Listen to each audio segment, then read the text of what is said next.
నమస్కారం గురువు గారు. శ్రీమాత్రే నమః. ఇప్పుడు అసలు సర్పదోషాలు అంటే ఏంటి గురువు గారు? ఇప్పుడు 12 రాసుల వారికి సర్పదోషాలు ఎలా ఎఫెక్ట్ చేస్తాయి? తప్పకుండా అమ్మా.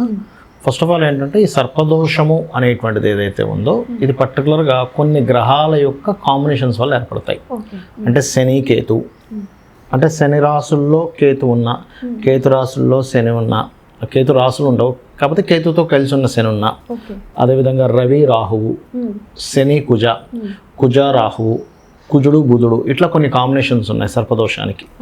అవి ఒక్కొక్క లగ్నాన్ని బట్టి, ఒక్కొక్క రాశిని బట్టి, అండ్ అలాగే మనకి లగ్నం నుంచి ఉండేటువంటి భావాన్ని బట్టి, వాళ్ళకు ఉండే పోర్ట్ఫోలియోని బట్టి అది ఎఫెక్ట్ ఇస్తూ ఉంటుంది. బట్ జనరల్ సర్పదోషం ఉంటుంది. అంటే మేషంలో కానీ వృశ్చికంలో కానీ రాహు ఉన్న, లేకపోతే కుంభ మరియు అదేవిధంగా మకర రాశుల్లో కేతు ఉన్న, అదేవిధంగా శని రాహువారు శని వెళ్ళి మనకి రాహుశని కలిసి ఉండే సింహరాశుల్లో ఉన్న, ఇది ఒక రకమైనటువంటి సర్పదోషం ఇస్తుంది. ఇది ద్వాదశ లగ్నాల వాళ్ళకి ఆ ద్వాదశ రాశుల వారికి డిఫరెంట్గా ఇస్తుంది దీని ఫలితం అనేటువంటిది. ఇప్పుడు గురువు గారు కన్య రాశి లేదా కన్య లగ్నం వారికి ఈ సర్పదోషం తగలడం వల్ల వచ్చే సమస్యలు ఏంటి, దానికి పరిహారాల గురించి? తప్పకుండా అమ్మా. ప్రజెంట్ గోచారంలో కూడా లగ్నము మరియు సప్తమంలో కేతువు రాహు యొక్క గోచారం కూడా నడుస్తుంది కాబట్టి ఒకవేళ సర్పదోషం ఉంటే కనుక వీరు మరింత జాగ్రత్తగా ఉండాలి.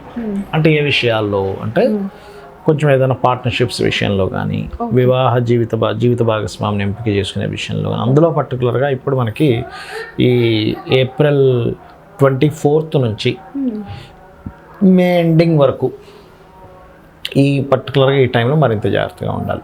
రైట్. అయితే ఇక్కడ సర్వసాధారణంగా వీళ్ళకి కనుక సర్పదోషాలు ఏర్పడితే ఎట్లాంటి వాటి వల్ల ఏర్పడతాయి అంటే, మనం స్టార్టింగ్లో నేను చెప్పినట్టుగా మేషంలోని వృశ్చికంలో రాహు ఉన్నాడు, ఉదాహరణకి వృశ్చికంలో రాహు ఉన్నాడు అనుకున్నామా, వీళ్ళు ఏదైనా అగ్రిమెంట్స్ లేదా అన్నదమ్ములతో మాట్లాడుకునే విషయం కానీ, అన్నదమ్ములతో కలిసి చేసే విషయాల్లో కానీ కొంత జాగ్రత్తగా ఉండాలి. అదే రాహు గనక అష్టమంలో ఉన్నాడు, పూర్వీకుల ఆస్తుల విషయంలోని, లేకపోతే అగ్నికి సంబంధించిన ఉంటాయి కదా ఒకసారి ఫైర్ రిలేటెడ్ థింగ్స్, ఇట్లాంటి విషయంలోని కొంత జాగ్రత్త వహించాలి. ఇక మరొక విషయం ఏంటంటే అమ్మ, ఇప్పుడు ఇదే రాహు గనక కర్కాటకం అంటే లాభస్థానంలో కానీ 12వ స్థానంలో కానీ ఉన్నప్పుడు, లాభస్థానంలో ఉన్నప్పుడు ఏంటంటే వీళ్ళకి ఒక మంచి కూడా చేస్తాడు. అక్కడ ఏమిటి, ఇంపోర్ట్ ఎక్స్పోర్ట్ ద్వారా ఫైనాన్షియల్ గ్రోత్ ఇస్తాడు. కాకపోతే ఇక్కడ బిజినెస్ యోగం ఉందా లేదా అనేటువంటిది కూడా చెక్ చేసుకుని వెళ్ళాలి. బిజినెస్లోకి వెళ్ళేటప్పుడు నేను ఇంపోర్ట్ ఎక్స్పోర్ట్ అనేది ఒక బిజినెస్, అసలు మీకు బిజినెస్ యోగం ఉందా లేదా, కేవలం లాభంలో రాహు ఉందని వెళ్ళిపోవడం కాదు. అలాగే 12వ స్థానంలో రాహు అంటే సింహం అవుతుంది వీళ్ళకి 12వ స్థానం అనేది, ఇది ఈ యొక్క కన్యా లగ్నం వారి కన్యా రాశి వారికి. అప్పుడు వీళ్ళు ఏం చేయాలి అంటే, ఇక్కడ వీళ్ళు ఏవైతే ఇన్వెస్ట్మెంట్స్ చేస్తారో అందులో ముఖ్యంగా మెడికల్ రిలేటెడ్, లేకపోతే ఆరోగ్యానికి సంబంధించినవి ఏవైనా, ఇప్పుడు జిమ్స్ పెడతారు కొంతమంది డయాగ్నోస్టిక్ సెంటర్స్ పెడతారు, కొంతమంది హాస్పిటల్స్ పెడతారు. ఇటువంటివి ఇన్వెస్ట్మెంట్ చేసేటప్పుడు కాస్త చూసుకొని చేయాలి. ఎందుకంటే వీళ్ళకి ఆరోగ్యపరంగా దాని యోగం ఉందా లేదా, ఆ యొక్క మహాదశ నడుస్తుందా లేదా చెక్ చేసుకొని చేయాలి. లేనట్లయితే ఈ మార్గాల్లో వెళ్ళడం ద్వారా ఇబ్బంది పడతారు. నాకు తెలిసిన ఒక పర్సన్ ఇవాళ రేపు మెడికల్కి ఫుల్ డిమాండ్ ఉంది కదా నాకేంటని ఒకరితో కలిసి ఇన్వెస్ట్మెంట్ చేశాడు. అసలు అది ఎవరు రాక చాలా ఇబ్బంది పడ్డాడు అనమాట ఆయన. అట్లా అలాగే ఈ పంచమకేతు ఉన్నాడు ఉదాహరణకి వీళ్ళకి. అలాంటప్పుడు అంటే మకరం అవుతుంది వీళ్ళకి పంచమం అనేటువంటిది. అలాంటప్పుడు కొన్ని సందర్భాల్లో చూడండి అమ్మా, కొంతమందికి సంతానం కలిగిన తర్వాత వాళ్ళు దూరంగా ఉంటుంటారు. అంటే సంతానం దూరంగా పెరగడం కానీ ఇలాగా జరుగుతున్నప్పుడు దాన్ని యాక్సెప్ట్ చేయగలగాలి. అలాగే సంతానం విషయంలో ప్రెగ్నెన్సీతో ఉన్నప్పుడు స్త్రీలు కొంచెం జాగ్రత్తగా ఉండాలి పంచమంలో కేతు ఉన్నప్పుడు. అయితే ఇది మళ్ళీ శని భగవానుడు వెళ్ళి పంచమాధిపతి శని అవుతాడు కన్యా లగ్నానికి, వెళ్ళి మంచి కాంబినేషన్లో ఉన్నాడు అనుకోండి, ఏం భయపడాల్సిన పని లేదు.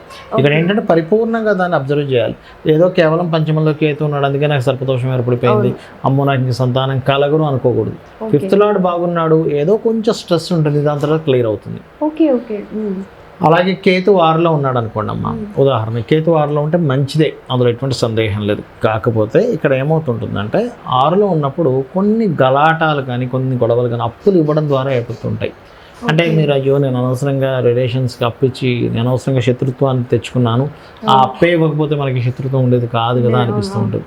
ఇటువంటివి జరుగుతూ ఉంటాయి. కాబట్టి ఈ విషయాల్లో జాగ్రత్త తీసుకుంటూ పర్టికులర్గా ఒకటే సర్పదోషం ఏర్పడింది, ఇంకా రకరకాల మార్గాల్లో కొంతమందికి మీడియేటింగ్ ద్వారా ఇబ్బంది వస్తుంది, ఇంకొంతమందికి ఇంకో రకం వస్తూ ఉంటుంది. అంటే ఒక విషయం మీకు జీవితాంతం దానివల్లే మీ జీవితం మొత్తం ఇబ్బంది అవుతుందంటే దట్ ఈస్ సర్పదోషం, సింపుల్గా చెప్పాలంటే. ఓకే. అలాంటప్పుడు మీరు చేయవలసింది ఏంటంటే అమ్మ, రావి చెట్టు చుట్టూ ప్రదక్షిణాలు చేసుకొని వాటి మీద పసుపు కుంకుమ గంధం వేయడము, రాహుకేతువుల దగ్గర దీపారాధన చేయడము, మన సర్ప సూక్త పారాయణం చేసుకోవడం మంచి ఫలితం.